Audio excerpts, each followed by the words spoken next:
Why did you refuse to be the Ascal's head coach countless times? I've been there, done that. Too much politics, like I said.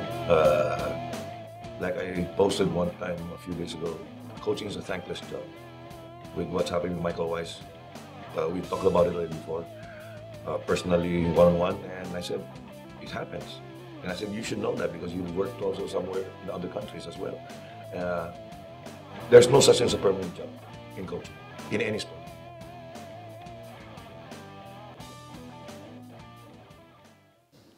Welcome back, folks. It is another edition of Hands On. We're so excited. We couldn't wait the entire week. We just got to maybe 4 or 5 days, and now we're back, and it's a special edition of the show. I don't think we've ever had anybody from the PFF on the show before. Nah, no?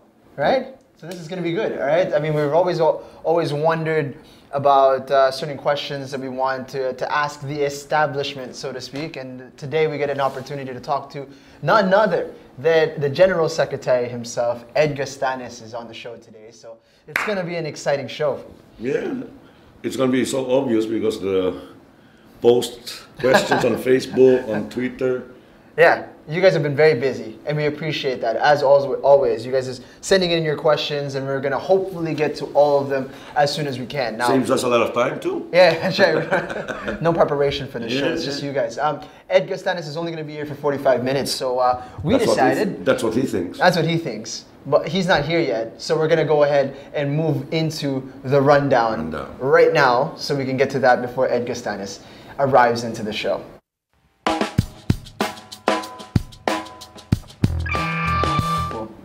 Unbelievable stuff. Anyways, okay, let's start off with some bad news. How about we start there? For one person. All right, so Coach Hans, you fought for the title of the PFF Women's Cup of 2014, which is a bit confusing, really. Just last Sunday, didn't go your way. It started off very badly. It was a postponed game, so you guys picked it up on what minute? 32nd. The 32nd minute. And 33rd, actually. And on the 33rd, they scored immediately. Just reminded me about the goal of Uzbekistan against the Ascals. That's right. So early. Yeah. So almost at the same time. So Alessa Dolino scored in the 33rd minute, and then Barbie Sobredo, she doubled the lead on the 66th minute. You guys fired back through Regine Matillo, but wasn't enough. Losing 2-1 in that one, you guys picked up the silver. Yeah. Well, I'm not complaining. I mean, I don't have a complete lineup yet. My two recruits haven't started yet. They haven't played yet. One's still recuperating from an ACL. One is trying her luck in the States. From what I know, she got picked up by a club. Hopefully she'll be back by November. Who's that? Don't you dare.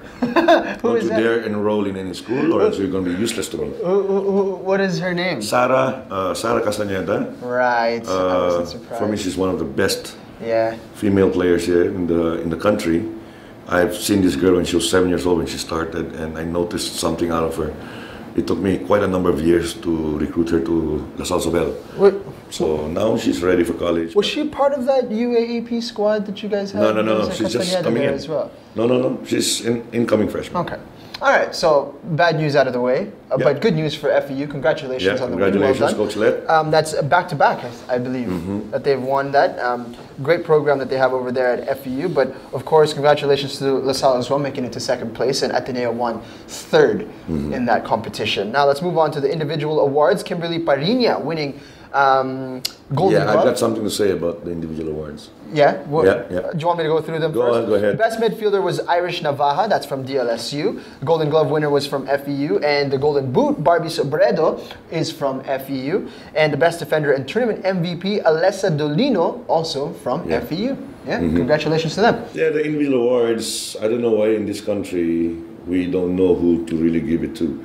Not trying to take away, no, I'm not complaining about any of the other individual awardees, okay, except for the goalkeeper. Why? The goalkeeper was given to one of the keepers of FEU who didn't play every single game. Well, in fact, my keeper played every single game and how many goals were scored against us? Against her, I think she let in only 3 goals. But she played the whole game, the whole tournament, every single game she started. while the other keeper, I don't know how many games she played, there was definitely a mistake there. I'm not sour graping. I'm not sour graping because if you ask anybody who's been there every Sunday to watch all the games, would agree with me that Ina Palacios really deserves to be the best keeper. Even if she let one stupid goal in, the first goal last Sunday. But when you do individual awards, you look at the duration of the whole tournament. Yeah. Every single match, not for one game only. In my experience, in my limited experience being in the back round of some of these events, when you win the tournament, usually they'll just ask the winning team, who do you think should win this award and should win for that's the tradition here in the Philippines. Which is weird. They would ask the coach, if you're the champion coach, who's your MVP? So not for the Golden Gloves. That should have been previously decided upon. There were names that were asked. Sometimes some different tournaments, the organizers do things differently with regards to individual awards. I don't even think her name came out. The winner, no? Coach Let, I'm not complaining that she doesn't deserve it, but what I'm saying is, you know yourself also, and as everybody else would know, that she was not even the keeper that played in the finals. Okay, the one that I know.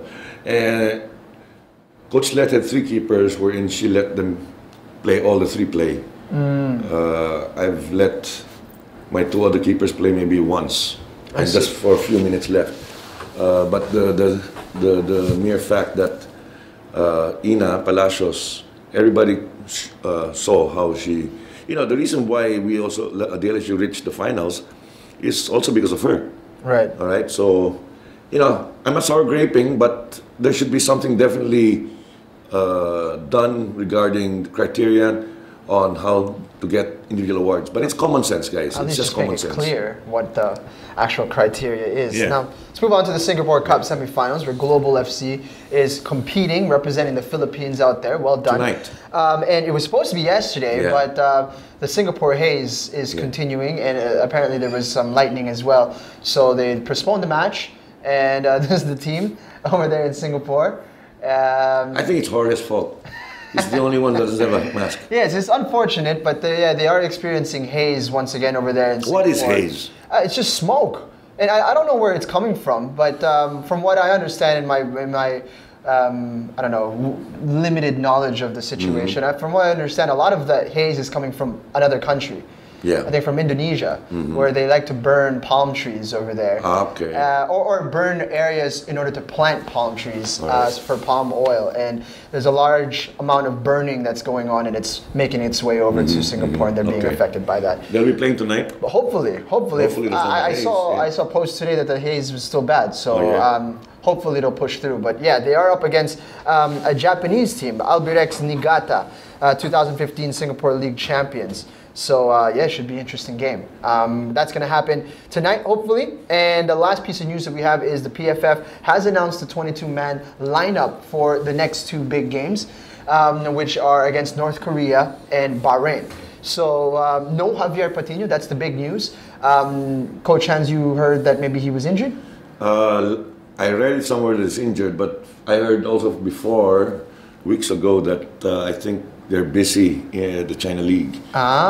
So I don't know which is which. So just a quick run through. We've got Amani Aguinaldo in defense. Misa Bahadoran is still part of the team, of course. Paulo Bugas is in there. Some of the youngsters. Kenshiro Daniels. Patrick Dato is there. Neil Etheridge will likely continue as number 1. We've got Rob Gear, who's back in the lineup. Kevin Ingreso is there. Jerry Lucena. Paul Mulders, Roland Muller is the second keeper. Manuel Ott of Ceres, Stephen Pala is there. OJ Porteria has been picked up, which is good. Ian Ramsey continues. Patrick Reichelt, Daisuke Sato, Stefan Schrock, Dennis Villanueva, Martin Stoible, Luke Woodland, and Phil Younghusband. So there you go. That's a 22-man lineup for October 8th and 13th. Yeah? Yeah. Okay. Rundown is done and dusted. Ed Gastanes is in the building, which means we're going to be talking to the General Secretary of the PFF in just a little bit. We're going to be cutting for a short break. Yeah, just before he comes up to the others who tweeted or Facebook their questions. don't worry if we didn't answer your questions, but because a lot of your questions also were almost related, so we're just going to... We're going to try our best. Yeah. We're going to try our best. We're going to relate everything and then see what happens. All right, guys. See you on the other side of this break. Coffee time! Coffee time! Bye! Bye! Wish us luck. Wish me luck. Is this recording? Yes. Don't hit my car.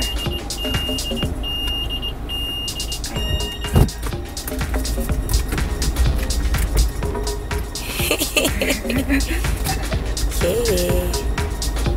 Well, how was your day? How was your day today? You know, this thing is just an excuse. So I could get to spend time with you. Your hair is so long. Walas. Ani pa tumba ka, nagkalampaso.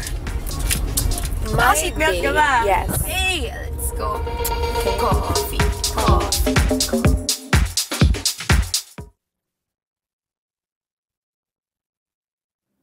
Mahal ako.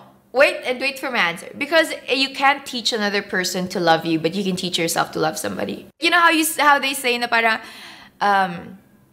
in church, this was taught to us, na parang the first commandment in the Bible, which had the promise with it, was honor your parents so all may go well in the land that the Lord has given you.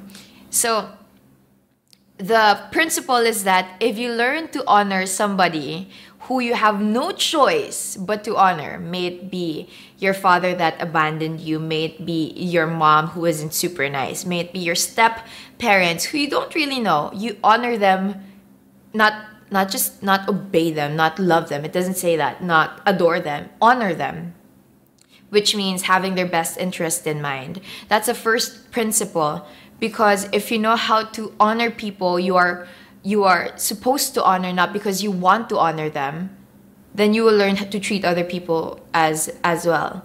So it's really hard to teach people to love you, but you can teach yourself to honor people, to love them, to be kind to them, to be patient to other people. But you can never require, even more demand the same thing from another human being. So I think it makes more sense that way. When you tell somebody that you love them, do you love them only when they love you back? Or do you love them nonetheless? Because I feel it has to be the latter. You can tell somebody that you love them, but if they don't feel like they romantically love you, you can't just walk away. That happened to me recently. I told this person that I loved him, and then he told me he loved me back. But at that time, he loved me in a way that friends love friends. And at first I was like, that kind of sucks. What am I gonna do with that? But then I realized that loving somebody doesn't mean you're gonna have the same feelings for each other. I love my brother even though I want to punch him in the face sometimes. So I realized that loving somebody means you're gonna love them even if their happiness does not mean you're in the picture. Love is selfless and it should never be demanded from somebody else. It should be given to you, and you should give it back in whatever shape, form, or way. Tell me, what is football for you? Wow. Football, that's my livelihood. That's my life. My life revolves around sport. That's it. I mean, everything is there. If it's not football, it's nothing else. Welcome back, folks, to Hands On. Coach Hans and myself are here, and we're being joined by a very special guest today. Like we said, special edition of the show. It's our first time to have a representative from the PFF come out and join us here. So it's a real pleasure for us to welcome to the show the General Secretary of the Philippine Football Federation, Mr. Ed Gastanes. Thank you for coming, sir. Attorney It's called Ed. Yeah. Attorney Ed. Good afternoon, and thank you for inviting me to be with you this afternoon. You know. Eh, ayaw naman yung nonong eh. It's a Busy ka lang. Di kayong dalawa dapat. We Di ba, try Len? Sa sunod. we know that you're helping football a lot, so this is a small way of repaying that Thanks. voluntary help to football. We appreciate that. We really do. Anything for football, man. You know, a lot of people have been curious about General Secretary Sir Ed Gastanes. I mean, we are all very much interested to find out sort of your how did you end up in this line of work, and you know, it's a football is not a normal line of work for Filipinos. How did you come about becoming the General Secretary? First, I'm a law practitioner. I retired as a senior partner in one of the major law firms in the country in 2004 or 5, and went on my own. And I knew years before that Nonong Araneta, and when he became president of PFF, he asked me to help.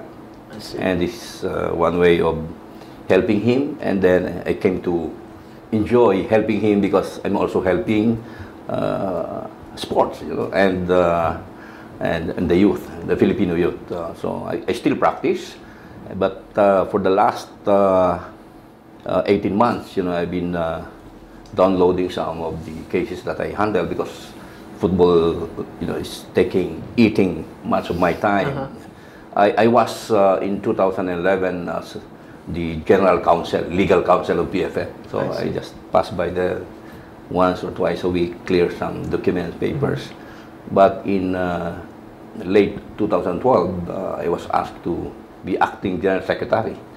And I said, oh, well, this is only temporary. So that's what you think. That's what you thought. And then I was acting general secretary for about 4 or 5 months, and then AFC said, you know, you cannot be forever acting general secretary. So PFF, you decide. Acting, you know, no more, or you know. Continue. So I accepted, you know, and here we are now. You know, this is work of labor of love for football. You know, my family, you know, is initially concerned about my foray into this, but you know, this is a passion also now for me. You know, help football, help the current administration officials who are there on a platform of reform and proper governance. And I think we're moving towards a certain situation where, you know, things will be better for Philippine football. Ed, so that's me. Everybody knows. They say, even I make a mistake, Secretary General, General Secretary. Everybody knows the word, right? But they don't know what entails that position of him being a Gen Sec. Yes. What is your main responsibility? Okay, you have to, because in football there's one structure, worldwide, regional, and countrywide. You see, FIFA is the world organization, and then we have 6 confederations.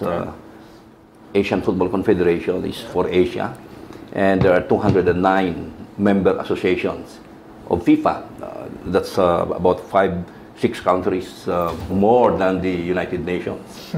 And always the legal structure, the organizational structure is you have the Congress or the General Assembly, as some would call it. That's usually the total number of members. And then you have they elect the executive committee. Here in the Philippines, we call it Board of Governors. Board of Governors. And then the chair of the Board of Governors is the president, who is also the chairman of the board. And the president has the prerogative, only the president, to select and appoint the general secretary. And the general secretary implements the decisions of the board and the president. And with the reform of the PFF statutes, which we finished in 2013. By the way, we are now almost finished with the reforms on all the statutes or bylaws of all the member associations of PFF.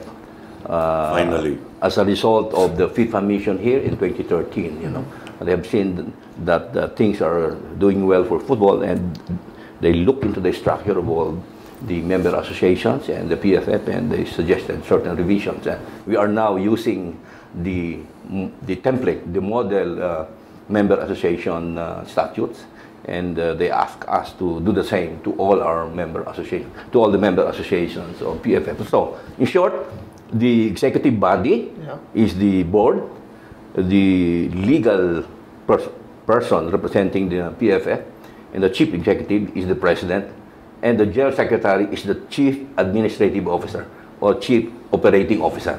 I see. So basically, the general secretary, COO, heads the CEO, heads the general secretariat, where most, probably all works are done for football, and there are departments there, and there are people there, and so the general secretary hires and fires, the staff of the general secretariat. So, I see. So when 5 years ago, I think the staff of PFF was only about less than 10, but we're now having in our payroll about 30, excluding those who are outside, on assignment, the coaches. So this is the same setup in all countries. So president, general secretary, they are in tandem. So the association, normally, if the president and the secretary are really good, excellent, then they can go places. Wow. But So if it's ordinary, then they plod along. Right. So definitely a lot of responsibility on your shoulders. Quite a big responsibility. So parang in the corporate world, Nonong is the CEO. That is correct. You are the COO. Yeah, operating officer. So you do the fucking dirty job. Not dirty. No, that's my expression. That's the word. I know. But if let's say Nonong as the CEO decides on something, there's no way that anybody can say anything against, right? Yeah. Just to follow. Implement it. Yeah. No. Because there have been past presidents, I'm not talking about the Philippines, past presidents in other countries like in Africa, who were, suspended, kicked out by FIFA, not by the local FA, by FIFA because of monetary, corruption or what have you. Right. And you see what happened now. I mean, last year. Yeah. Was it last year or early this year? Early this year, during our congress, During the I was FIFA, there. with the in FIFA Zurich, people. I was one of the 3 delegates from the Philippines, and we were also surprised that arrests were made. Just to inform the viewers, no? If they're wondering why FIFA, that thing happened, was it England? States, America, no? That started to file a case versus Blatter or his people, no? They say why that can happen is, I don't know if I'm correct me if I'm wrong, but I know for a fact football, FIFA, everybody's a stakeholder. Everybody. That's correct. You and I we have an idea for, let's say, officiating or laws of the game. Yeah. We can always, and suggest. Because FIFA have different committees for officiating like that. We can always suggest things, and if they find it, viable and not, they can do that. That's why the case that was filed against, you call that case ba, pare? I don't know. The one that was from the States against the people of Blatter was done because everybody is a stakeholder. Everybody in this world is a stakeholder in international football. Yeah, if I may, to put it in a proper perspective, I think the U.S. government conducted an investigation on allegations of corruption, misuse of funds, U.S. facilities, banking system. When you use the banking facility of the U.S. For some illegal purpose, then the United States government can haunt you wherever you are. Right. And but what was the subject matter? The subject matter were allegedly the awards of marketing rights, broadcast rights for the last 10 years. In what? In competitions of CONCACAF. That's CONCACAF, as you know, is one of the 6 confederations. That's the confederation of North America, Caribbean. You know, that's where the United States, you know, is part of, and of South America Confederation also. So these were for tournaments held in the U.S. and South America, and they made use allegedly of the banking facility of the U.S. and you're not supposed to use the banking facility for of the illegal US for illegal purpose. And the investigation was conducted, and you know they requested for extradition. They filed a charge there in Switzerland, and they requested for the extradition, arrest, and then later on extradition of these supposedly, you know, personalities, individuals, you know, football officials from CONCACAF or former CONCACAF officials and from South America Confederation who were allegedly involved in those, you know, illegal payoffs. Sounds familiar, like the Philippine government. But you know, FIFA has sufficient bodies. That's why you see now that even those from FIFA are being subjected to investigation. You know, and that led to Sepp Blatter saying that he's going to step down in February. You know, because some of the people that were involved were also high-ranking officials of FIFA before. You know, one or two now. You know. So again, these were violations of U.S. laws and connected with some awards related to football marketing. You know, so it's not an activity of FIFA. Right. It is not. You know, it is not an action of FIFA, but actions there of the Confederation officials. Yeah. You know, I'd like to just to add what Ed said earlier. First time in Philippine football history. What Attorney Ed just said earlier about enough bodies that can make FIFA run. Because it's for people who have been under FIFA, I mean, in our case, AFC, we've been under AFC, which follows FIFA anyway, regard to tournaments or what have you, statutes or what have you. They say the most powerful committee in the FIFA, correct me if I'm wrong, Eda, is the executive committee, which Nonong Araneta, our president of the Philippine Football Federation, was appointed. No. Was he appointed or elected? No, he was elected. That's even better. Yeah, no. Elected means the trust of others. Yes. Yeah. And he's a member of that. And I don't know, this is what I heard. The executive committee is the most powerful. In all the confederations, even in all member associations like the Philippine Football Federation, you know, FIFA has its own 25-man executive committee, you know, who are elected by the confederations. I see. And one of the confederations is AFC, of course. That's one of the biggest, by the way. I think that's the third biggest. Biggest is Europe still, and then Africa, CAF, you know. And then AFC. AFC has 46 members. CAF, I think, has about 52. And then UEFA has about 56. Okay. And there was an election this May. And one of the candidates is Nonong Araneta. And he won. He topped the poll for the ASEAN. Because there are allocations of allocation different regions slots for the ASEAN, and I know all of this. You know why? Because I was the chairman of the AFC Electoral Committee for this year's election. Oh, nice. Okay. That's for 2015 election.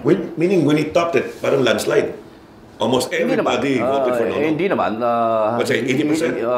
About that, you know, together with the candidate from Laos, and then the candidate from Timor-Leste.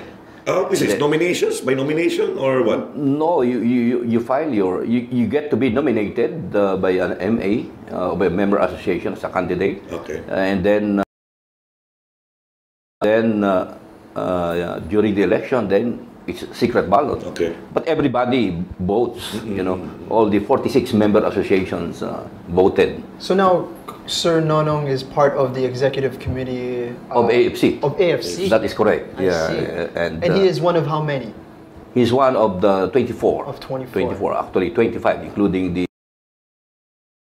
Salman from Bahrain.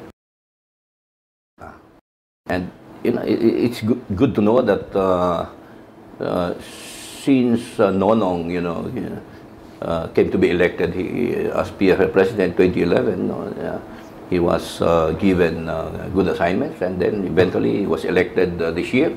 And everybody, you know, expects that he will really do well, you know, in EXCO processes and you know, functions for Asia. This says a lot about the man. He's also the last year he was the deputy chair of the task force on governance reform for all of Asia. I see. And now he's deputy chair of the development committee. Development. Yes, and that's one of the very important. We call that standing committees. You know, because it's really development, especially for the entire Asia. I mean, when you guys took over, when Sir Nonong took over for the PFF in 2011, it was coming fresh from a regime that was marred with a lot of controversy, a lot of corruption. How difficult has it been to reform all of that, and what has been the focus? What is the primary focus of the PFF? You know, I'm a practicing lawyer, so in my active days, I sent people to jail. Yeah. But depends on people also. But you do housekeeping, you know. Yeah. And FIFA and AFC have been helping us. We have, for example, have to adopt a financial module.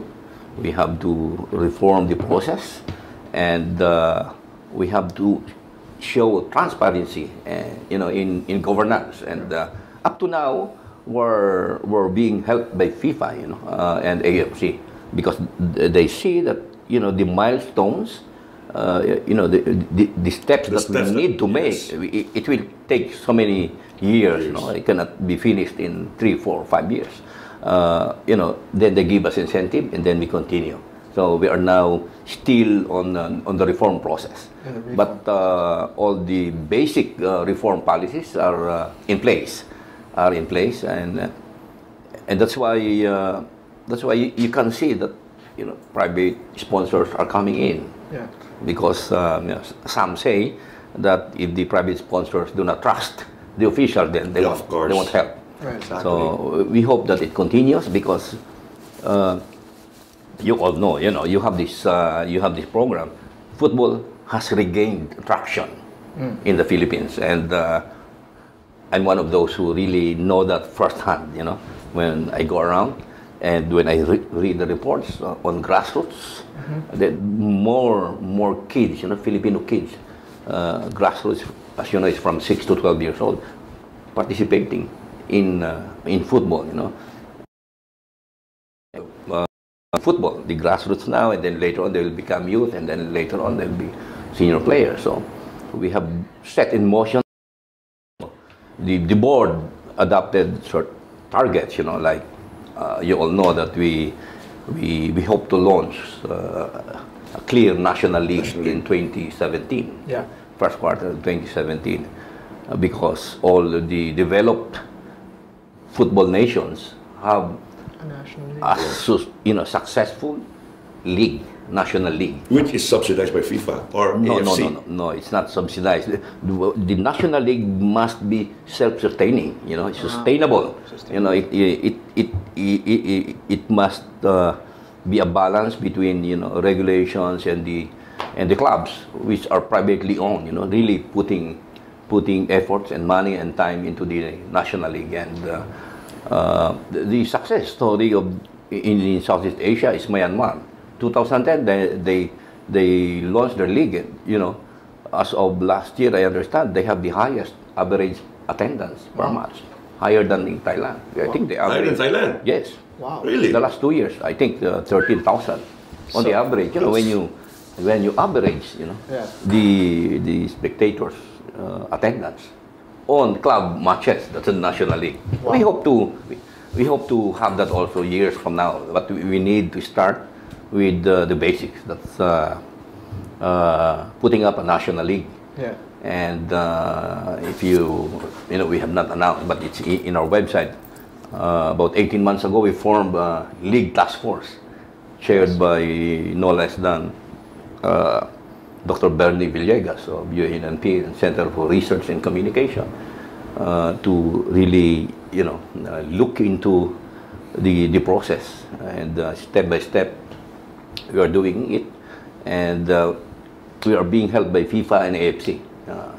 In all our meetings, they are there, and right now we are now at the stage where I think this is one of the first, a market research is now being conducted by Nielsen nationwide on Philippine sports setting. And of course, it will go to football. And then that should help the PFF and the task force to decide where to base the clubs that will that will seek accreditation and be member of the What's the target number of participating teams? We're looking at the target can change, but we're looking at 10 to 12, for the first division. Minimum. It can be more. The minimum for AFC for a league to be classified as a national league is 6. Bahrain has 6. 6 only? Clubs only. Bahrain is small. But that's the minimum. So you have to, a population 100 million, you have to have more than that. Yeah. Oh, yeah. So, but when you say national league, then it has clubs ought to come from different parts of the country, because matches will be home and away, just like Malaysia, just like Myanmar. Right. And these are professional clubs, hiring professional players, professional coaches, having their own home stadia, which they don't have to own, Right. but just have that facility available during their home matches. So I think we're still on track, on time, and hopefully early next year, then we go on the next phase by PFF issuing now the national club licensing regulations. We already approved it. The board already approved it with the help of FIFA and AFC. I'm holding on to it because we need to finish the survey, and then the task force will study. Then we plan to do a roadshow also. Correct me if I'm wrong, Ed. Ed. The committee that you guys have for this upcoming national league, I think you have 17 members, different members. Only of the about committee? less than 10. Less than 10? Yeah. We have the president. The heads of the different committees. No. Less than 10. No. It's not. It's like we have the president. Okay. And me, and the chair, who is Dr. Bernie Villegas, Randy, from UFL, a media consultant, and media consultant, finance consultant, and then AFC and FIFA representatives. They come here, every meeting. So it's not big because you have to. I heard Ed last year when this one came up that there's a target of trying to make a soft run, soft opening, soft launch, 2016. But the real target is 2017. No, there cannot be a soft launch. It's either a launch, a kickoff, or none at all. You have to defer it, and we're still on target. Privately, we heard certain clubs are interested in joining, coming from all over the country, but they have to pre-qualify and to be accredited. Is there any maximum limit of participating team clubs? It becomes unwieldy. We have to take a look at it as exactly. You're beginning. You don't have to have 20 clubs there immediately. Because the clubs have to maintain certain standards. Yeah. And they have to employ professionals also. It cannot be just like strap there and then one or two or three personnel, no office like this. And you said first division. You mentioned first division. Is there a possibility of having that national league also for second division? Oh, ultimately that's a target, but you start with the first, and then make it sustainable, and then when it is successful, then a second division most probably will be organized also, maybe a third, and maybe the women league will follow, and then youth great. leagues will follow, but Great. you must have this, I hope I'm still alive by the time I can get. You will still be, you will still be, because if we are successful, then the kickoff. When you say kickoff, will be in March, April 2017, but that presupposes that all the contracts have been signed, clubs have been pre-qualified, players have been identified, registered, everything, and then facilities, the stadia have been identified, and cleaned, and really at least, qualify with the minimum safety and security standards, I'm sure, Ed, while we're discussing this now, I'm sure some of the UFL club management and fans themselves are going to be asking what is going to happen to the UFL. UFL will continue. Okay. UFL will continue, and especially if there is no second division yet, then UFL clubs, players can be the feeder, to the National League, clubs. So they will be playing, let's say, obviously Ceres is from Bacolod, from Negros Occidental. Yeah. So for sure, Ceres will be, I'm sure, applying to represent so. Negros. Yeah. I'm sure so. Yeah. No, but that's right, no. Yeah. My question is, tuloy ang UFL, tuloy rin yung National League. So these clubs, the committee that you guys have for the National League is not going to be strict on, how do you say, dapat National League ka lang. Or pwede UFL sila at the same time National League rin? Or ano? You go down now into the brass tacks of club systems, Yeah. There are loans, contract termination, assignment. Okay. But when you say clubs, and this has been decided at the beginning, clubs have to bear the names of the city or of the province. Okay. So it's like you don't have to reinvent the wheel, Like in La Liga, you have Barcelona, you have Real Madrid, Atletico Madrid, Sevilla. Yeah. And then EPL, you have what? Chelsea, Manchester United, Liverpool, Exactly. So we will follow the task force has recommended that setup is followed. So Ceres, this will be new clubs. This will be new clubs. There will be new clubs. Everybody will be recreated into clubs. You cannot have, say, they have to change name, they have to incorporate, because we have a club licensing regulation, which we will apply first on the National League, and then later on cascade it down, apply it to all clubs who wanted to be formally called as affiliated with PFF. I see. So we start professionalizing also. So we start. I have a question. So there's Loyola Morocco Sparks, let's say Kaya FC, Global. Yeah. A lot of these clubs are based here in Manila. Yes. So how then is the process when you say you're now from Pasig? Do I apply that I can be the one to represent Pasig, or do you guys assign that? I think the word assign is is a bit rigid. Will evoke challenge, but it's the club's opportunity or obligation to really find the venue, which will be his home base. And the venue will be known after the market research, We'll probably cut it down to 15, 18 venues. Home and away, right? 2 legs. It's going to be always home and away. Not necessarily, but for those... It's a national league, so you need to... Yeah. You need to... But so, that's one of the format for the league, So what I see here, I don't know, correct me if I'm wrong, Ed. Let's say Global, kay Dan. They are, or Stallions, Iloilo, Global, Leyte. So, lumalabas dito, if, I'm just saying for the viewers, kung sasali, ang mag-apply si Dan as a Leyte club to represent Leyte, malamang, yung global niya ngayon, ang iangat niya doon sa National League, then he has to spend again for another team to play in the UFL. Yeah. Tama? Parang ganon? That's speculative, but everything is possible. That's right. Yeah. Because once we issue the national club licensing regulations, then all the criteria are listed there, and clubs who wish to apply have to fulfill that criteria. But we will form a department in the PFF to assist the clubs qualify.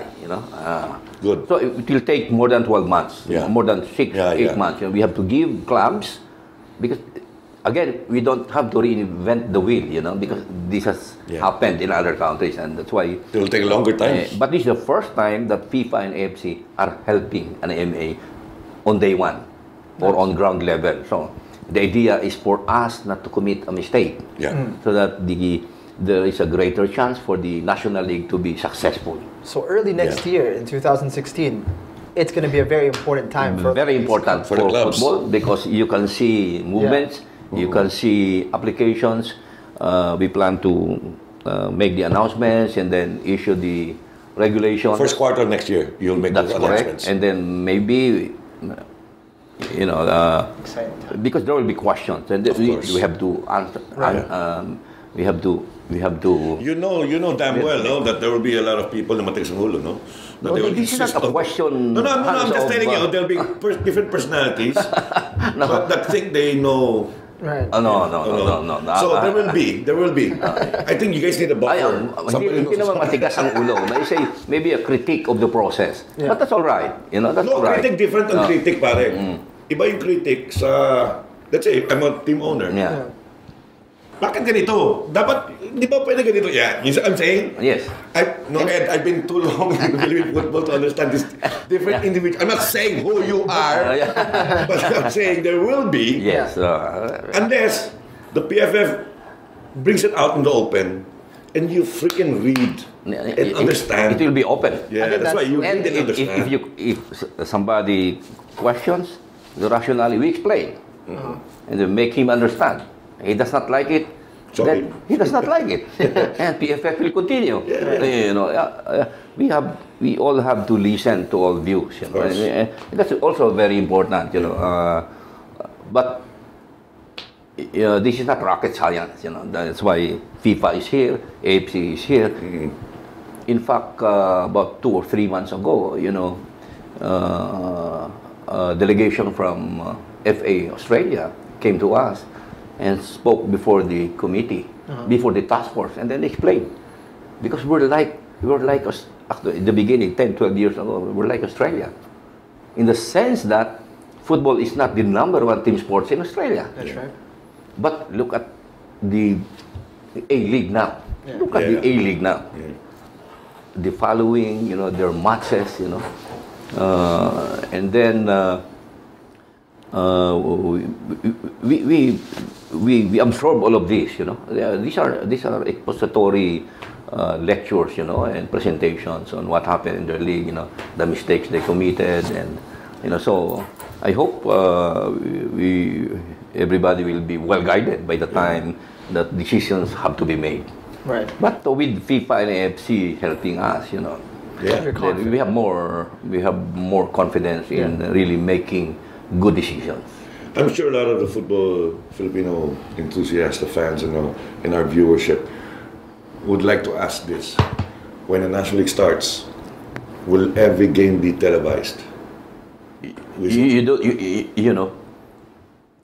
National League, I think, will not survive if there is no broadcast of the matches. Yes. Otherwise, it becomes only just a weekend matches. The National League clubs and the league itself and the players there are what FIFA calls as the elite. There are FIFA categorizes 3 types of members in a member association. These are the elite. Right. Who are these? These are the names, the faces that you see in television, in newspaper. And what are these? These are the players in the National League, the National League clubs. These are the elite.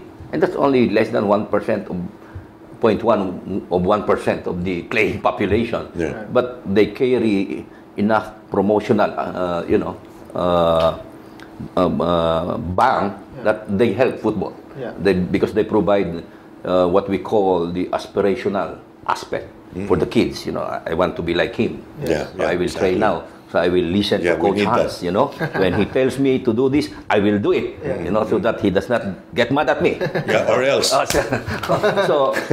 So these are the elite, and then the amateur. The amateur are normally the territorial associations, and their primary purpose is developmental. Okay. Touch the grassroots, teach them, introduce them to sports, then youth, and then stop. Because these youth players will go to schools, will go to clubs. You know, that's it. And then the other type of member is are the groups of interest. These are the coaches, the players, you know, the referees associations, women football, beach soccer, futsal. You know, and they are entitled to be heard also. So, but the elite, you know, in all the developed footballing nations, the elite that really helps a lot in developing and promoting the sport. You know. Yeah, and you know, we never had we're on our 4th season, by the way. Yes. Congratulate us naman. Congratulate. That's why I'm here. Anyway, I him. You know, Hans. You always talk like that, but you never invite me. I mean, you're always busy. Have you invited me? Oh, excuse me. First season ka pala, puro kayo busy. Jet setter kasi kayo ni Nono. Kasi we haven't had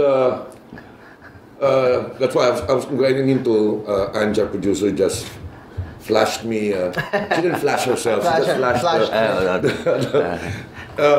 We never had this many questions. Yes. Twitter, Facebook, or what have you. Yes. Okay, and it's an hour and a half. It's not really not enough. So when you told me 45 minutes, I said, no way. You stick to it. Stay as long as you can.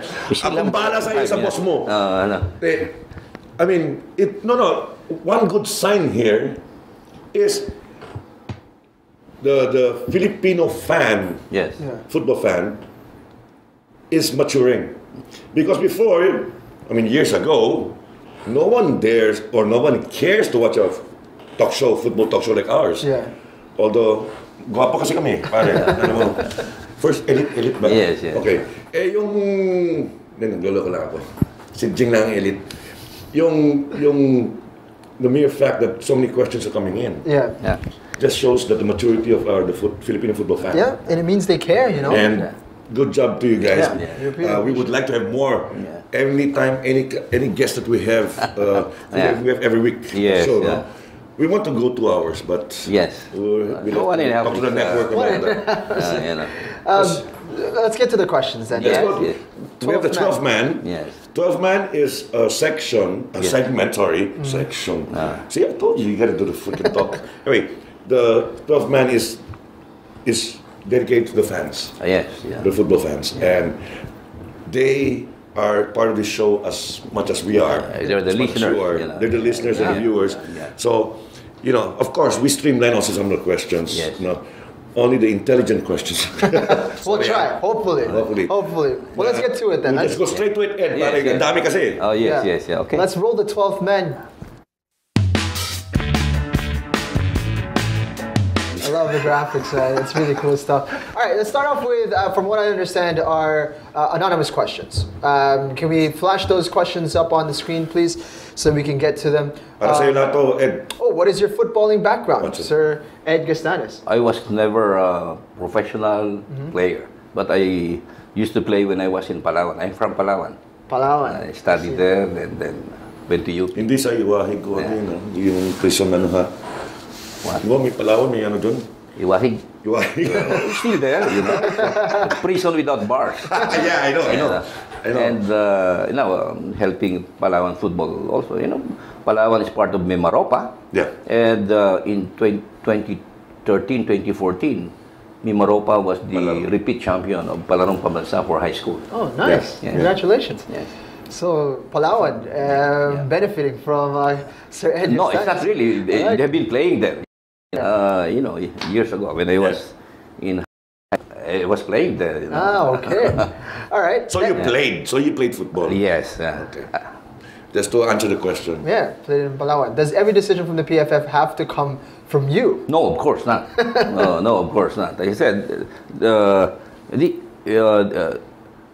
are certain decisions that I make. There are certain decisions that I implement.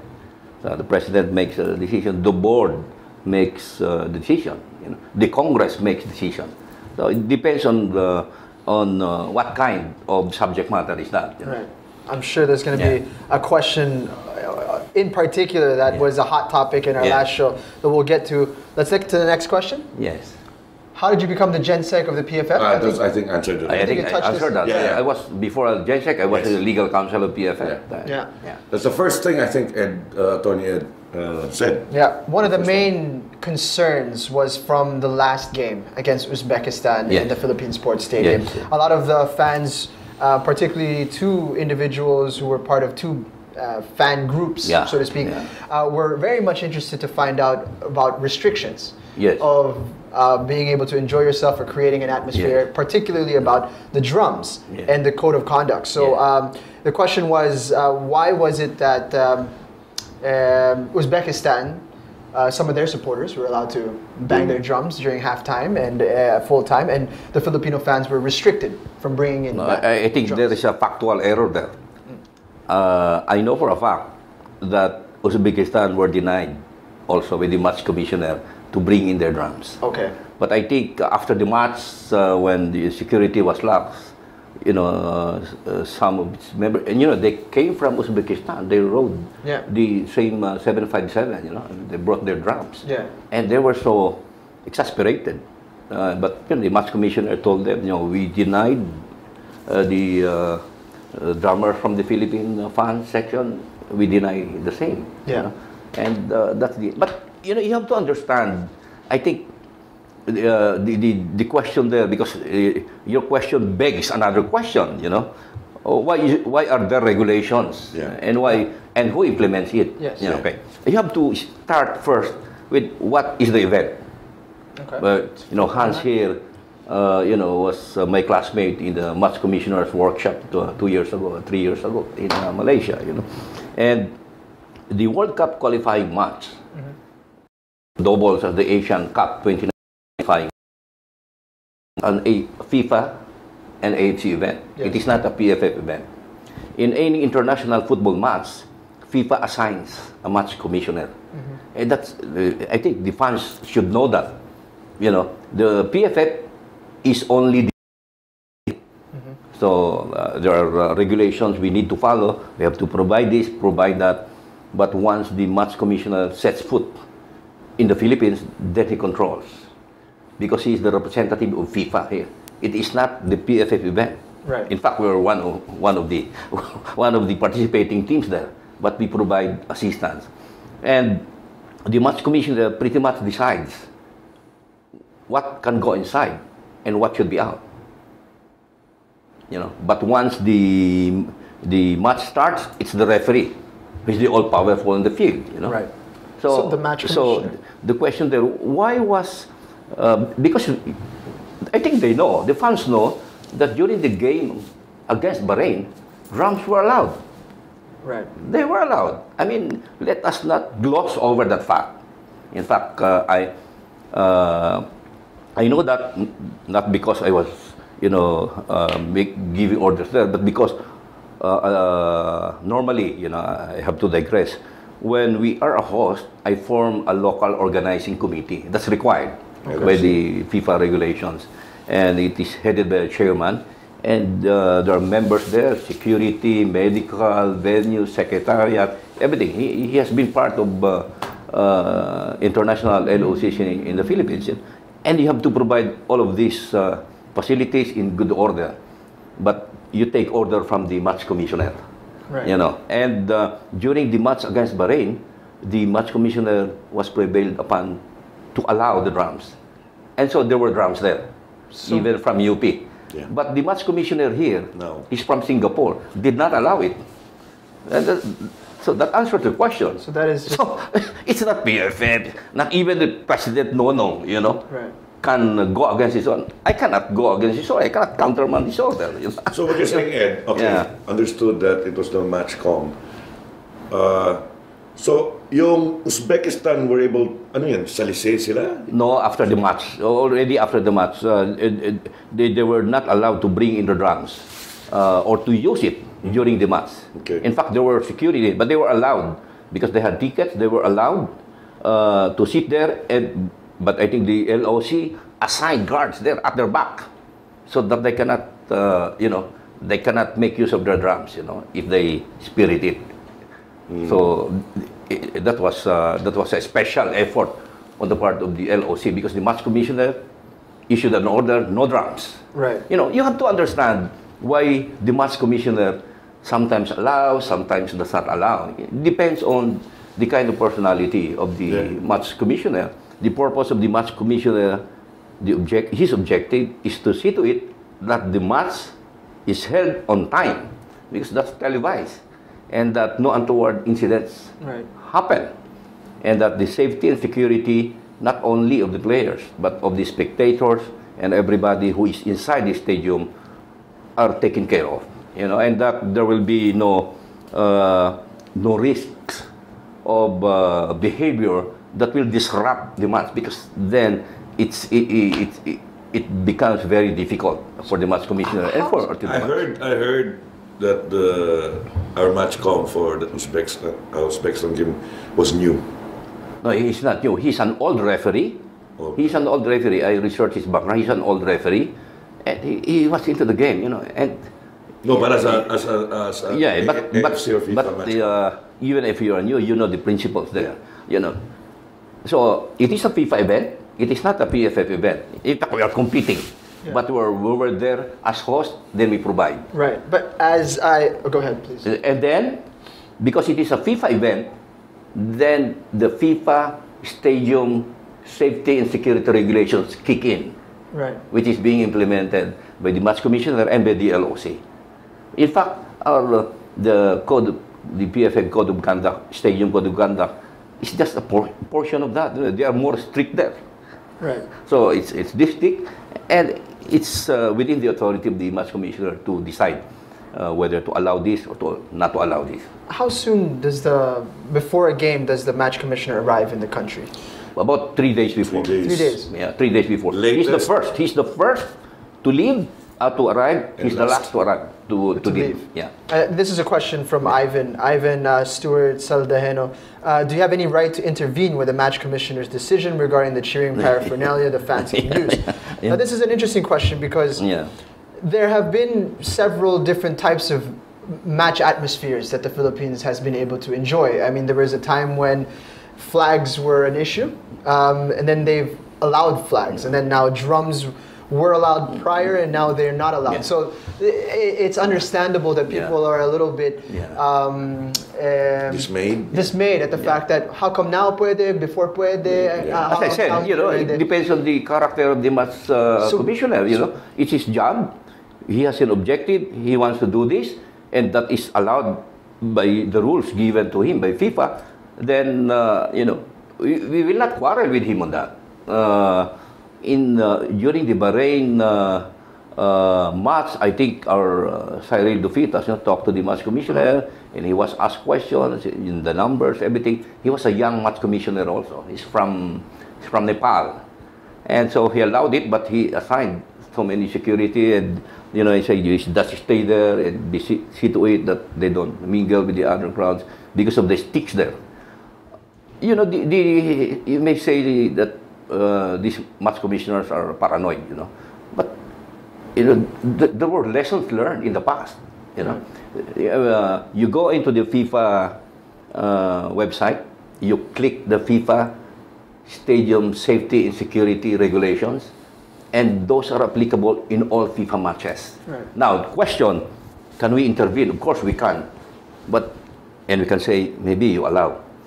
Maybe you're wrong there, but the weight of our recommendation is only that much, because before coming in, he studies everything, and he knows what to do.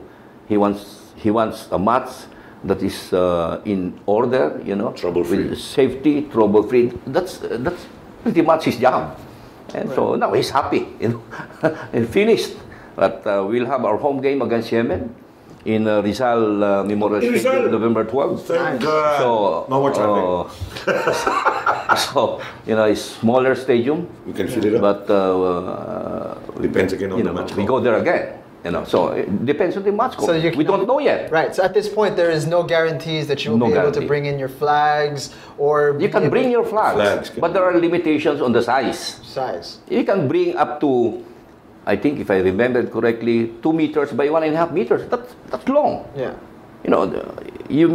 Questions must be asked. You have the FIFA stadium security and safety and security regulations and the model code of conduct, and it lists certain prohibited items. You go one by one, and I ask myself, is this reasonable? They're all reasonable. Generally, they fall into 3 classes. 1, deadly weapons. Okay. Knives, guns, something that can be used as a projectile or a missile. Okay. And then, in July 2014, during the months of Myanmar and Oman for World Cup qualifying, the fans of Myanmar did not like the call of the referee. They threw stones, missiles, cups, water bottles on the poor referee and the officials. And what happened? They were banned from the competition initially. Right. Myanmar. And then reinstated. But they don't play their home matches in Myanmar. You research it. Where do they play? They play it in Thailand, up to now. So that's what we're trying to do.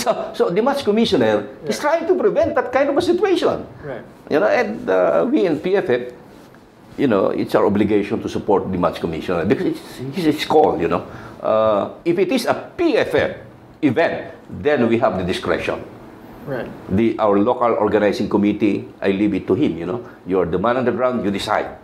So that's why in many cases, like Peace Cup, that's a PFF event. Yeah. So PFF decides. We use our stadium code of conduct, but sometimes they allow, that's orderly. Right. So that should answer the question. So again, that's the first reason, the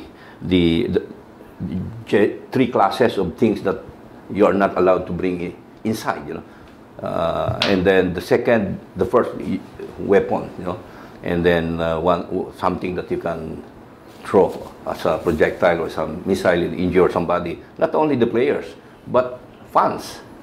The second type are drugs.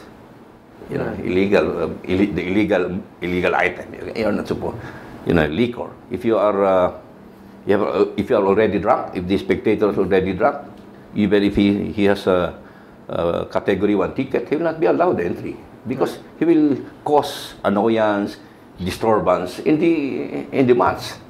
And I just read it, and I think this is correct, that when you go into a match, the focus should be on sporting event, on the focus. So you watch the game. So if there are events that distract or detract from the primary focus, then the match commissioner can regulate that. That's the second class. The third types are the slogans, racist, discriminatory, flags of different sizes. In Bahrain, we asked permission for the Philippine flag to be shown at the beginning during the playing of the national anthem, and then thereafter folded, and the boys followed. And the match commissioner, allowed it, but said after the unfurling and during the game, you fold it again. Who was the group that got the flag up? It's the LOC, the fans. Fans, okay. The fans, local fans. Okay. I just appoint the LOC, and the LOC is trained. They have undertaken seminars for these things, and they decide there. They're the people on the ground. Right. So the LOC is responsible for all of that. Yes. Restrictions. That's from the match commissioner. That comes in from him, and then like ticketing system, how people enter the venue, all of that is the LOC's job. That is the LOC job, and from the perimeter, from the public area to the perimeter to the zones, the restrictions there, they're pretty much in a template, and they're provided by FIFA also and AFC. We just implement it, and to see to it that all of the spectators enjoy the game. Right. In an orderly manner, with less distraction. But there will be distractions. Yeah. But what we don't want is really, distractions that, will spell trouble for everybody. And the loser there is football. Right. Not PFF, but football in general. So, in fact, we're happy that our fans are really, compared to others, fans from other countries. Yeah. They are not that, on the wild side. Yes, yes. 3 years ago, the fans in Indonesian match in Indonesia, burned the ticket booth. Wow. It caused a stampede. 3 died, including a 9-year-old kid. Wow. That's why, I don't think it will happen here. Why? Because we only had football matches in 2011. Yeah. Years before that, was there an international match here? None. Right. So again, this is part of evolving. But I know that the football fans are quite smart, very smart also. They know where these football officials come from and what are reasonable and what are not. Because I'll be the first one to say if the regulation is not reasonable, then we back out. From what we understand is, for those that have messaged in, like John Louis Barte, who's sending this one in, his concern is, a lot of the football fans who have been around before the boom, so to speak, of 2010, 2011, the reason why they get into it is because of the different atmosphere that it brings from a basketball game, let's say. And they just want to be able to recreate something similar. Like in Thailand, you'll have people with flags and big banners, and people are allowed to make noise. And John Louis is asking, why we're trying to restrict, a situation that. Let's just read this question. So alam niyo po ba? Well, it's not phrased in a very nice manner, but parang kasing nasa library kami pag nanonood ng matches. That basically what he's just trying to say is that it's a lot more relaxed than. What it could be. When these are organized PFF matches, like the Peace Cup, everybody carrying drums, carrying flags, of course, in the correct sizes. But if it is a World Cup match, we do this only every 4 years, you have to follow the FIFA regulations there. And it's as simple as that. These are general regulations applied worldwide. Why? Because of the experience in the past. And experience is the best teacher, And some of the regulations, it's normal for us to feel like we're free when we're free to do what we want to do. But even if you go into a concert, you have to follow certain rules. You go to a movie house, you have to surrender some of your rights. And when you talk of thousands of people, the danger is there already. So, we are still not in that stage, because our spectator attendance is, less than 10,000. The biggest that we had was about 14,000 when we played against Kuwait during the 4 years ago, and when the national team played an exhibition match against Galaxy. Against LA Galaxy. Yeah. I think it should not be seen as a restriction. It should be seen as regulations that apply to all. Because if you say I want to go there because I want to be happy, everybody wants to go there, to be happy and to see the team play and win. So to each his own. Maybe that is his motivation, but the others do not share that motivation. Why, for example, you're one or two spectator? Why can't you bring a banner that is 10 meters long? Because if you unfold that, then you cover the sight of the people on your left, on your right, people at your back, and chances are, they're paying. They will check you, and then you respond, and then there will be commotion. You don't want that to happen. Why in 2017, AFC has issued regulation already that in 2017, all football matches, international football matches in Asia will be in a seated stadium. No more standing, no more. Why? Because every spectator must have a seat. He occupies that seat. Right. You know, but somebody occupies another seat at the back. So if you stand and you don't sit down, then the one at your back who is not your friend. Courtesy lang. You know, these are things, you know, that are meant to let the general majority of the spectators to enjoy the game, to have this sporting focus. So in a nutshell, Ed, what you're saying is, because there will be a lot of questions, I'm sure. It's the same. It's the same, you know. In a nutshell, if it's a FIFA event, they're more strict. Stricter there. Yes, yeah. But depending on the matchcom, that is correct. That's how he assesses. He asks questions. Yeah. A match commissioner before he, you know, I am also by accident a match commissioner, you know, but I was not given assignment because I do not want to. I have my hands full here already, and you know, a match commissioner is required to research on. They come Country, sometimes. venue, It's the first time to be here, and then they ask questions. They ask, you know, the last people they ask questions from will be the LOC members, because they know the LOC members will be biased in favor, of course. Of the country. Who does not want to help our national team? Who does not want? You know, you know, PFF stops toiling day and night, every day, to support, back up, you know, our national team. So I'll ask for the fun. any advice? Yeah. Kasi ang daming questions almost the same anyway. Is there any way wherein the PFF can help out our support groups like the Cajoleros and the Ultras? They can stay in communication. In PFF, we have a competitions department that's headed by Cyril, you know, very experienced, you know, and that pretty much takes care of all competition matters, local, national competition, and international competition. That's only one side of the story.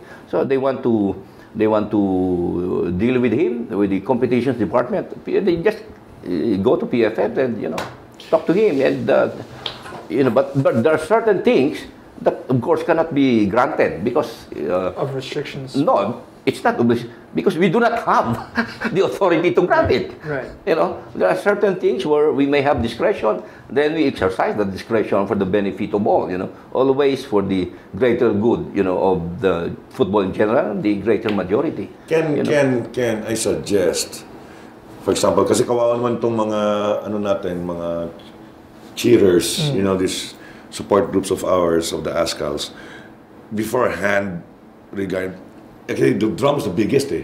Right. Yeah. Para hindi na sila magdadala kasi kawawa sila That's why. all the way to Bukawi. Yeah. And I don't think these guys have the luxury of having their own vans or pickups. Yeah. So nagko-commute pa yan, taxi, and dala-dala yung mga drums nila. Yeah. If it can be announced.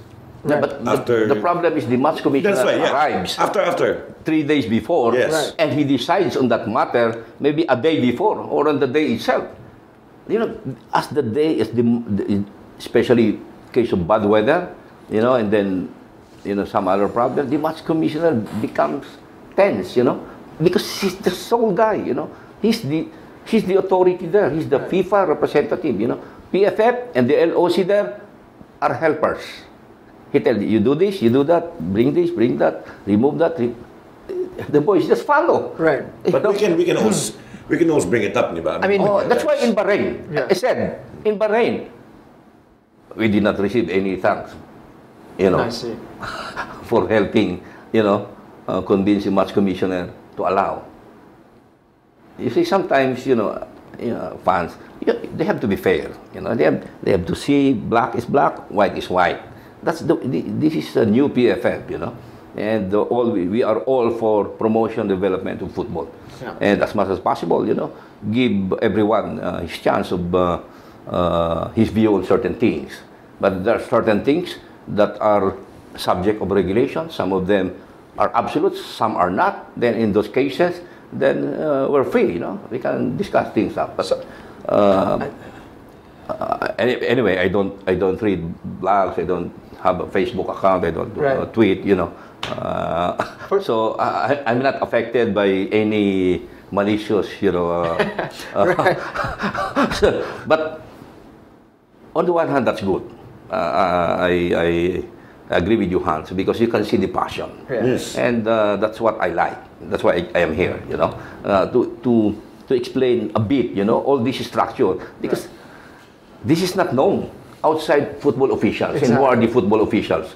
Football officials are the MA officials, then the players, then the coaches, the referees, the committee members, the members of the LOC, the attendant. These are the guys, that know more or less these rules.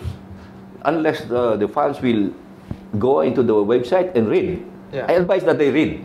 And then You heard that? and then help us, Right. So it's not an attack on the supporters. They're Yes. not trying to restrict Yeah. or make the experience any less than what it could be. Yes. But it's also, you have to have the responsibility to check 3 days to 2 days to 1 day before. You have to keep the communication line open Yes. Yeah. with the PFF to see, should we still bring? Should we still should we come and bring certain paraphernalia? So, I mean, like they said, the regulations are there for a purpose. They've been there to avoid the worst case scenario, and the last thing we want is to be suspended for, something that some idiot does, and then now the whole country is going to be madadamay, diba? We don't have to look back that far. In 2013, our national team played in Hong Kong. Yeah. And They threw things at us. on the way out, the fans were subjected to racial slurs. Yeah. The players. And no, the fans. Our fans, the The Filipinos. Filipino fans. Yes. I remember. Yes. And water Yeah. in glass, in cans, and in plastics were thrown, even to a pregnant lady, Right. a Filipino woman. And we complained. I did the complaint overnight. Once I got the reports, complained to FIFA. But of course, FIFA investigation is quick, fast, and confidential. And after about 3 months, Hong Kong was fined 30,000 euro. And we're asked to do this, 1, 2, 3, 4.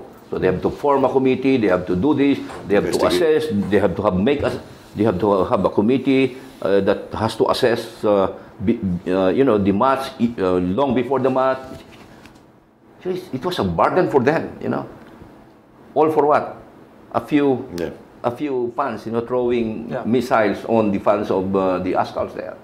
But they were caught in camera, and the media helped them. Yeah. And I used, in fact, some of the pictures I used, part of the evidence, But again, we were successful there. The FIFA did not even, blink an eye, The legal team investigated, imposed a penalty of 30,000 euro against Hong Kong. A simple, I think 2 or 3, missiles thrown.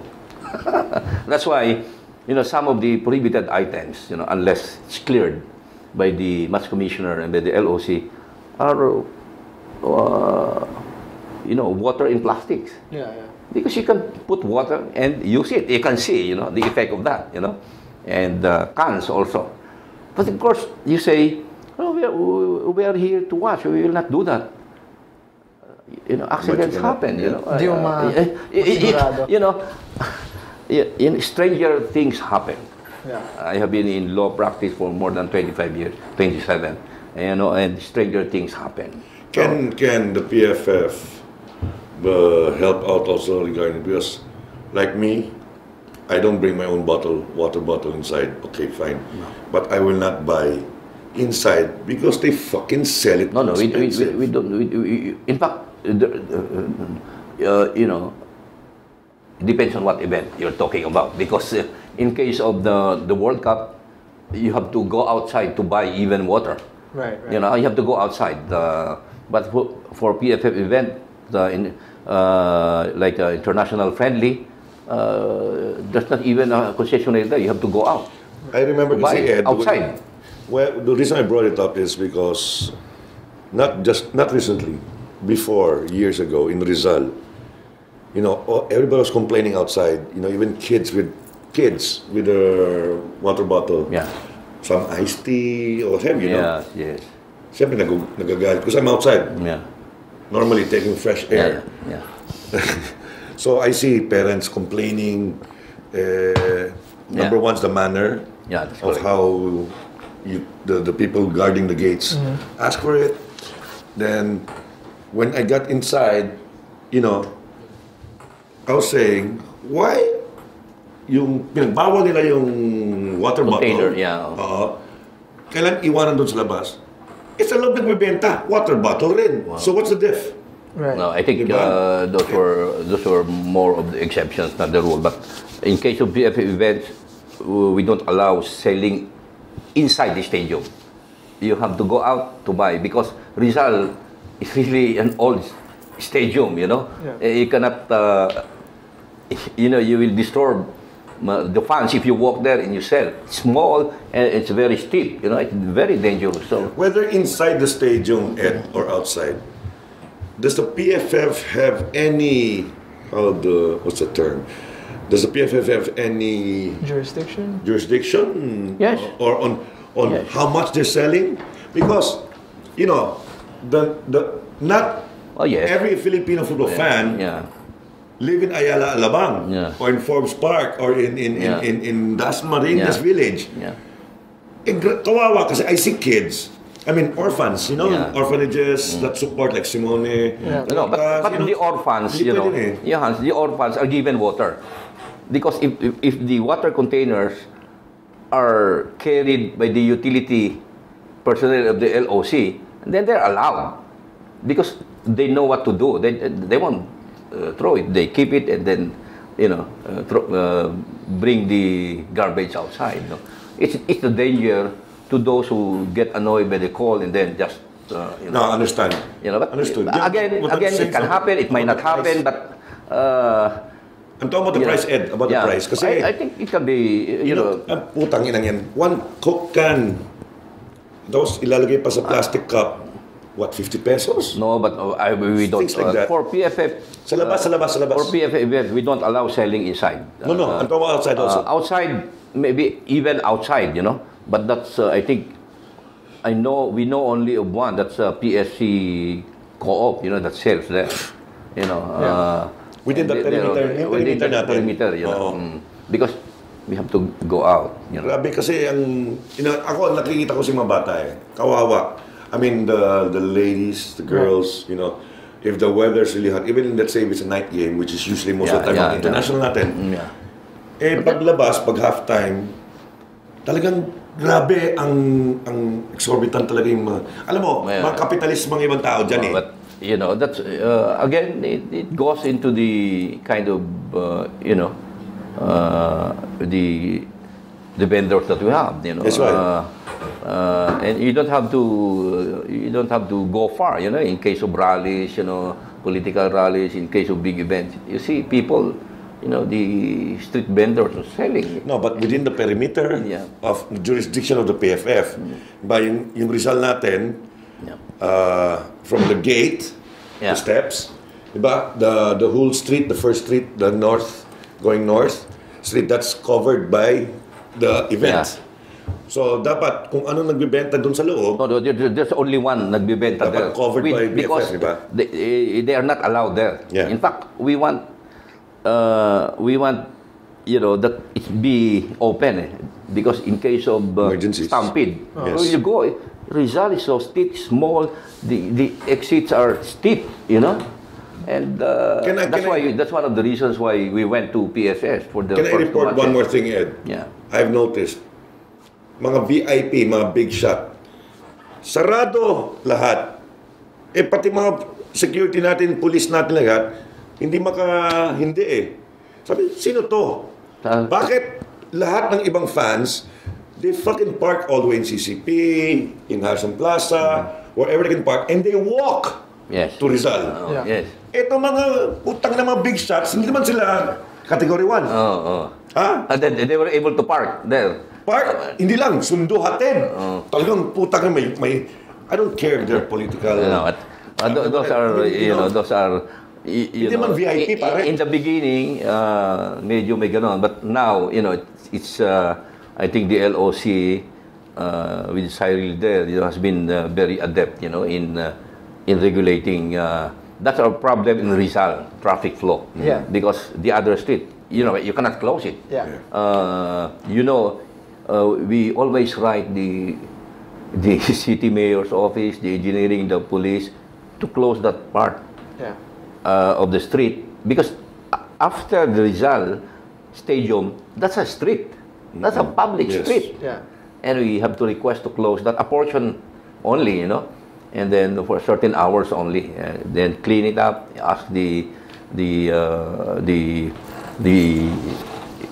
utility people to clean it so that, it will be presentable. But again, those are details, Hans, Right, right. Yeah. The idea is, really, the problem is the Rizal Stadium is an old stadium, So you can say that again.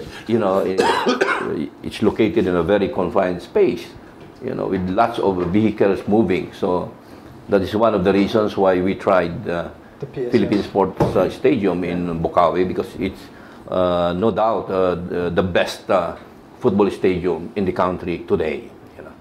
We have to get to a lot more questions, so let's Wait, make this into a fast break situation. No. Before we close, because Ed, Yes. I'm going to ask you now on the air. Yeah. Can you come back? No, because ang dami, pare. Oh, yeah. Grabe ang daming tanong. I'm sure, am I correct? We don't have to belabor that point on, allowing this, allowing that. No, there'll be other topics. Don't worry. It's not just one topic. I think I have explained it thoroughly. Yeah. The reasons behind that, Yeah. and the opportunity, and fair is fair. Yeah. In Bahrain, they were allowed. In Uzbekistan, Not allowed. I think these are, we're not allowed. So we try again next time. these are different questions, so we have Yeah. so many The other- Yes. interesting ones about, Yeah. let's say, match attendance is something that is being brought up as what is the PFF doing as efforts to address the fact that there was a time in 2011 where we were attracting bigger crowds. Yes, From what we are doing because now. the matches were really good, and Yeah. that's typical of the Ningas Kugon, attitude of our brothers and sisters, we agree that attendance is declining because of several reasons. You know why? Except for one or two international matches. Since 2011, we all broadcast live all matches of our national team, whether here, played here, or elsewhere in the world. Even we have to pay a lot of money for the event for the match in the US. Yeah. It was shown here. In the Middle East, of course, it will be shown here. The one that I remember was not broadcast was the one in Siliguri, India. Okay. Yeah, because they had no TV crew there. So live broadcast hinders the. That's correct. Because instead of going there, then they can watch at their living room. Yeah. So that's one of the reasons, I think. And second is again the traffic going there. Third will be the facilities. I mean, if you really do not love football, even going to Rizal is, if you're from here, you go to Rizal and you go home after the match. It takes how many hours? Right.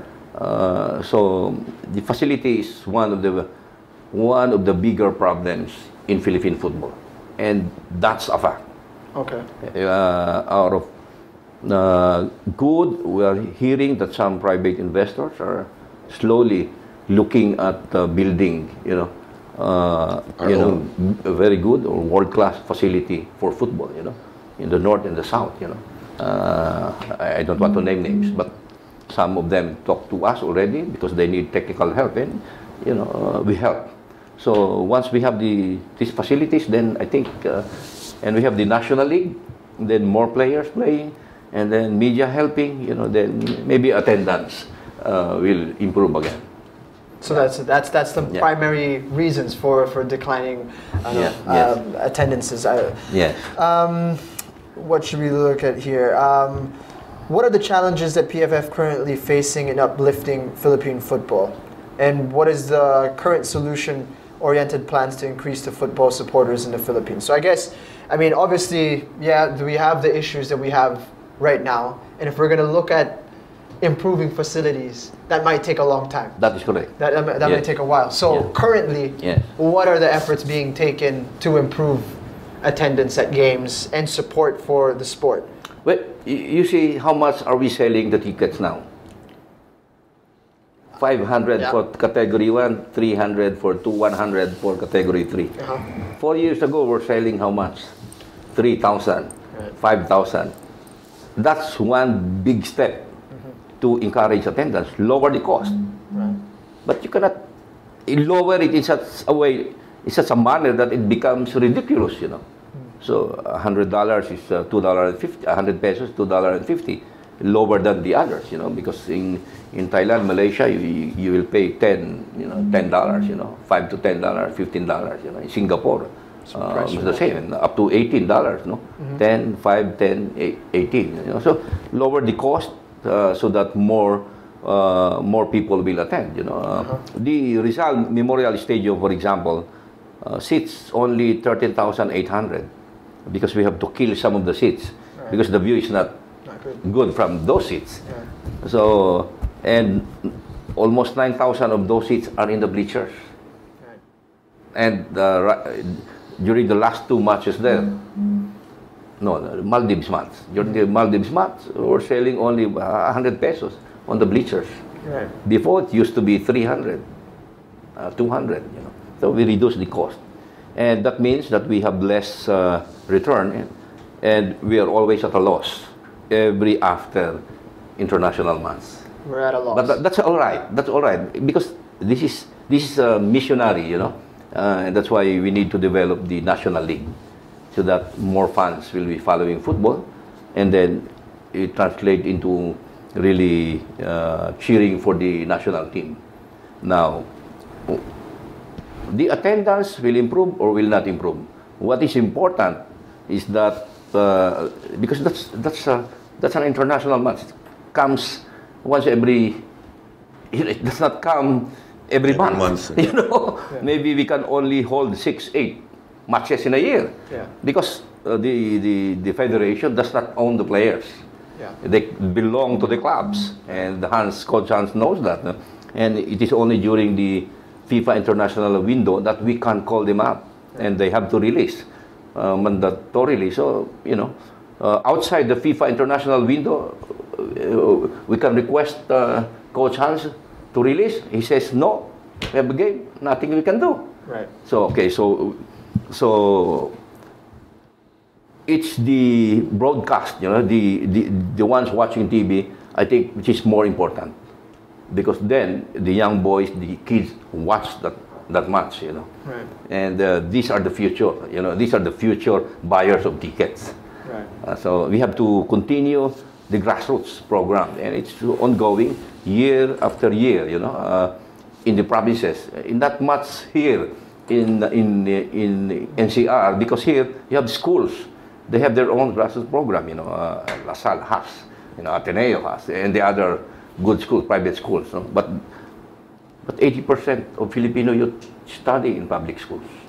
So we focus on those kids, you know, boys and girls in the provinces who study in public schools because their schools do not have the facility, do not have the funds, you know, and do not have the personnel, you know, to introduce football, to have matches, you know. So the idea is to have as many grassroots football players as possible. And that is the primary focus of the And that's the primary focus, in addition to, of course, putting up the National League. After the National League, then the other National League, we hope and pray that we can have, 2 divisions later? Professional division. These are professional. You know, if it is not a professional club, then it has no business joining that National League. It will fall down. That's guaranteed. And then you can probably have 2 divisions, and then you can have youth leagues to follow. But you have to start. Otherwise, you know, because then this gives really, this is the pinnacle. And then if we have the National League, then we are qualified. We will be more or less qualified to play in the Champions League. Right. Because right now we're only allowed in the AFC Cup. Correct. This is the second tier of the club competition. But the Champions League is, that's the elite. That's the elite of Asian clubs, And then if we send there, then it helps in the promotion also of the sports. It sounds very exciting. I mean, because of everything. These things will not be done solely by us. Right. Sooner than later, other football officials will follow us. Right. But we just hope that they continue the trust, the direction. Because you don't have to be a rocket scientist, to understand these things, especially with FIFA and AFC helping, because they see the potential in Philippine football. You have 110 million Filipinos, 10 million outside. That's a market, So that's why even for this National League matter, I can say that interest of foreign companies are coming. Right. Queries so they're interested. So there's interest, and that's good. I'm wondering if through this show we've been able to meet so many individuals who have a real passion for the game of football. Whether they express that in a manner that is the proper way of communication sometimes is not is debatable. But their intentions are good. And how do people get involved with the PFF if they do want to, somehow, some way help in, making the experience at a match better? For example, in international competitions, they can be volunteers. Some of our volunteers in the LOC come from Visayas and Mindanao. They come here, some of these people, they pay for their own fare, live with the relatives here, and then serve in the LOC. So how does that work? Do they just make a phone call to the PFF? Yeah, it's being arranged, they can offer their services, But then, and then you're there. But do you have a free time? Because normally the work, Coach Hans knows, it becomes more frantic as the match day comes, Right. Maybe a month before, 2 months before, slow. But 1 week before, just like the match commissioner who before the match day, it's really, it's really now tense, and you have to understand the guy, So if there are volunteers along that, before we used to have volunteers for the stewards. Normally, in the past, our women national team players, they volunteer. Right. I think I've seen some in Bulacan were using a football team in Bulacan. You see, the last 2 matches there, the ball boys, they're from Bulacan, and they belong to a club that is being coached by one C licensed coach. I think they joined the Angliga competition and they won or something, or no, not Angliga, the PSC competition, and they're from Bulacan, and so they were there, they were helping. So volunteerism is all right, and that's accepted. Right. So Ed, I'm sorry to bring it up, but we've been told twice already that we need to wrap up. Okay. That's why I asked you earlier, Ed. Yeah. Come back, kasi because you cover so much about Philippine football. Yeah. And a lot of the fans want answers. So of course, it's not about the maybe you have to next time we have to classify the questions so that we can go fast on this and that and that. No, we did. But daming topics. And I can understand that because, as I said, football regained traction only in the last 5 years. Yeah. And before that, we can count in our fingers the international matches that we have. Of course, we have the UAP, NCAA, palarong pambansa. But now, that's a good topic, palarong pambansa. You have to research on that because that's it involves thousands. I know. But if you are involved in football, then you get interested on all these things, and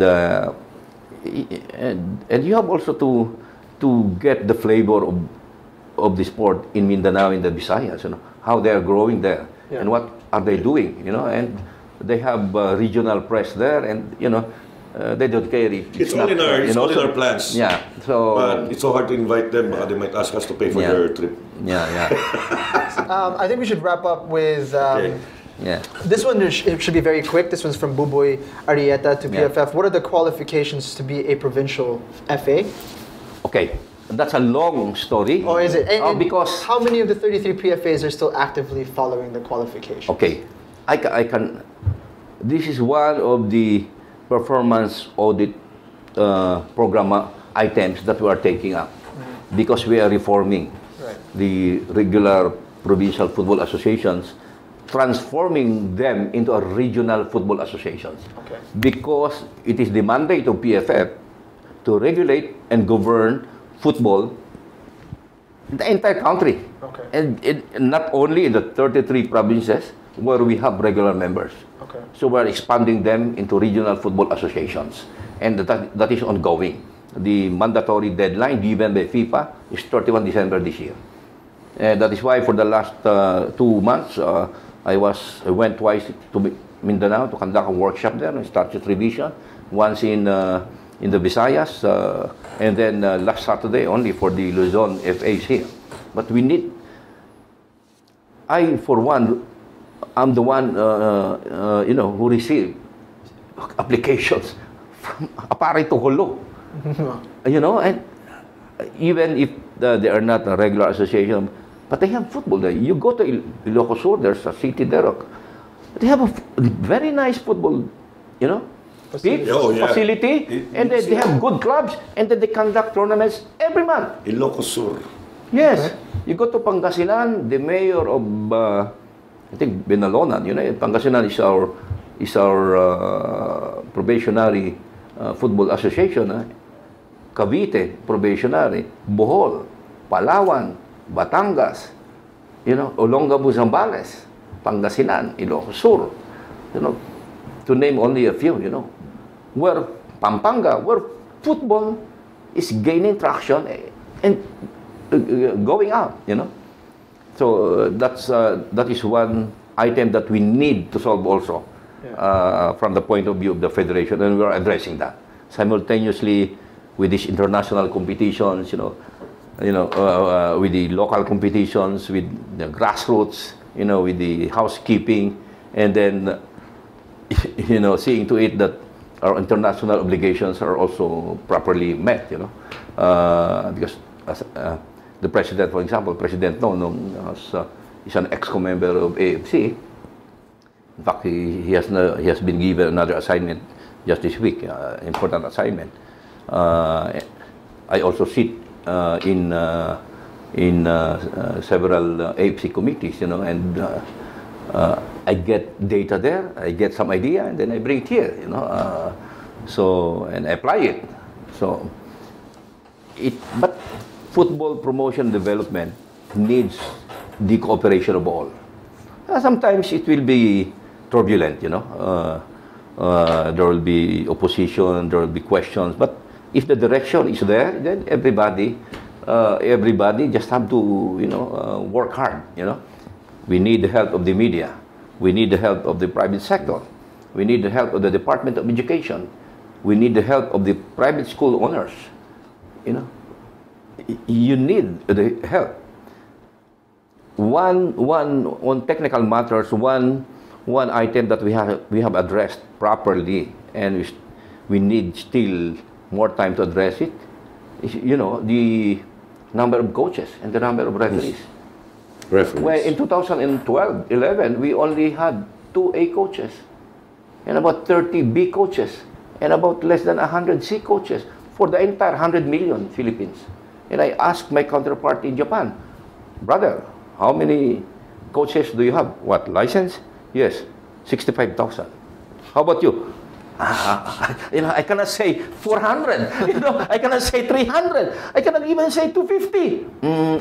I think, you know, almost 1,000. Oh, you need, in the beginning, 10 times more. We need quality coaches to have quality players. Yes. Especially in the grassroots. And now, what we have 25, 26 A coaches, A licensed coaches. We have about 80 B, and we have about 400, 500 C licensed coaches. But still, you know, a fraction of what we must have, because football is growing. Referees, what? We have about 1,000, 1,400 at the most. But now we're conducting a survey, you know, trying to see if some of them are still alive, you know, and still active. So, you know, and so we do that. The technical officials should be increased. The number of technical officials should be increased. You need quality referees in order to have quality matches. Sure. You need quality coaches to have quality players. Now, another direction that we're going into, and it will start next year, and I hope we are successful, is the national registration of football players and stakeholders online, so that when you go into the website, then you can see that how many players we have, who are these players, where do they come from, what are their gender, you know, what clubs or recreational clubs they belong to, and so many things, you know, and we have partnered with an with a company that will help us on registration, because right now FIFA estimates that we have 1.8 million players. Where are they? So I want to see. Philippines? Yes. You look at the FIFA publications. So, but if we are successful in registration, that's nationwide, then maybe in 2 or 3 years we know. Right. We know, and because we will assign one person, one permanent number and card number up to retirement. Right. So, and you cannot hide your age, Hans, anymore. Because that's part of the requirement, and it's a certified birth certificate or passport, and no manual intervention. It's all online. Wow. So I will talk more about that once we start with that, and hopefully, so all of these things, we in the PFF try to do as many good things as possible, with the limited funds that we have, and the limited time that we have. But all these things have to be continued in the future by people other than us, because we will not be here at the PFF forever or for so many years, But while we are here, we try to make a difference. Yes. I am from UP. It's time to pay back, So this is what we do in PFF, and we need the help of everybody, All these things, complaints, I'm a lawyer, I'm a litigation lawyer, so I accept complaints, and I listen to the views of others.